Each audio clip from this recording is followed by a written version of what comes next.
Mapalad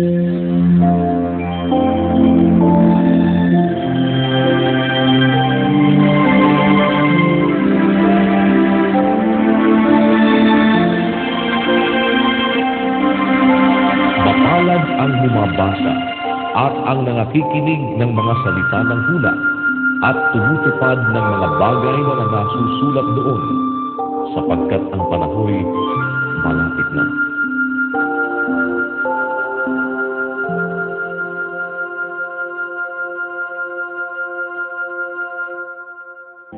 Unang Juan, Kapitulo 5. Ang sinumang nananampalataya na si Jesus ay siyang Kristo ay ipinanganak ng Diyos, at ang bawat umiibig sa nanganak ay umiibig din naman sa ipinanganak niyaon. Dito'y ating nakikilala na tayo'y nagsisiibig sa mga anak ng Diyos, pagka tayo'y nagsisiibig sa Diyos at tinutupad natin ang Kanyang mga utos. Sapagkat ito ang pag-ibig sa Diyos, na ating tuparin ang Kanyang mga utos, at ang Kanyang mga utos ay hindi mabibigat. Sapagkat ang sino mang ipinanganak ng Diyos ay dumadaig sa sanglibutan, at ito ang pagtatagumpay na dumadaig sa sanglibutan, sa makatuwid ay ang ating pananampalataya. At sino ang dumadaig sa sanglibutan, kundi yaong nananampalatayang si Jesus ay anak ng Diyos? Ito yaong naparito sa pamamagitan ng tubig at dugo. Sa makatuwid ay si Jesucristo, hindi sa tubig lamang, kundi sa tubig at sa dugo. At ang Espiritu ang nagpapatotoo, sapagkat ang Espiritu ay katotohanan. Sapagkat may tatlong nagpapatotoo, ang Espiritu, ang tubig at ang dugo, at ang tatlo ay nagkakaisa.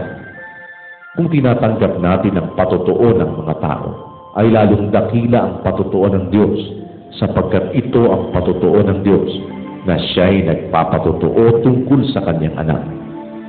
Ang nananampalataya sa anak ng Diyos ay may patotoo sa Kanya.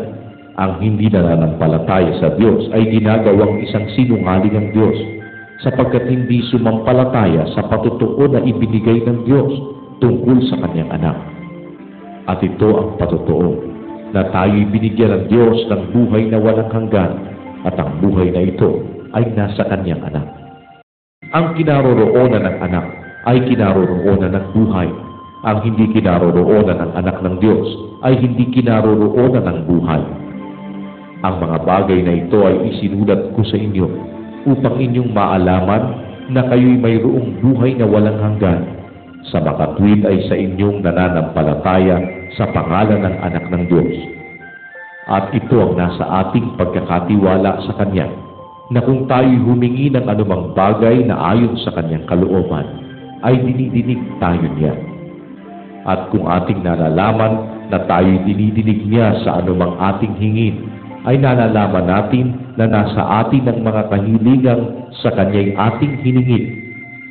Kung makita ng sino man na ang kanyang kapatid ay nagkakasala ng kasalanang hindi ikamamatay, ay idalangin siya at bibigyan siya ng Diyos ng buhay na ukol sa mga nagkakasala ng hindi ikamamatay. May kasalanang ikamamatay. Hindi tungkol dito ang sinasabi ko na idalangin niya. Lahat ng kalikuan ay kasalanan, at may kasalanang hindi ikamamatay. Nalalaman natin na ang sino bang ipinanganak ng Diyos ay hindi nagkakasala. Datapwat ang ipinanganak ng Diyos ay nag-iingat sa kanyang sarili at hindi siya ginagalaw ng masama. Nalalaman natin na tayo sa Diyos at ang buong sanglibutan ay nakahilig sa masama. At nalalaman natin na naparito ang anak ng Diyos at tayo'y binigyan ng pagkaunawa upang ating makilala siya na totoo at tayo'y nasa Kanya na totoo, sa makatuwid ay sa Kanyang anak na si Jesucristo. Ito ang tunay na Diyos at ang buhay na walang hanggan. Mga anak ko, mag-ingat kayo sa mga Diyos-Diyosan.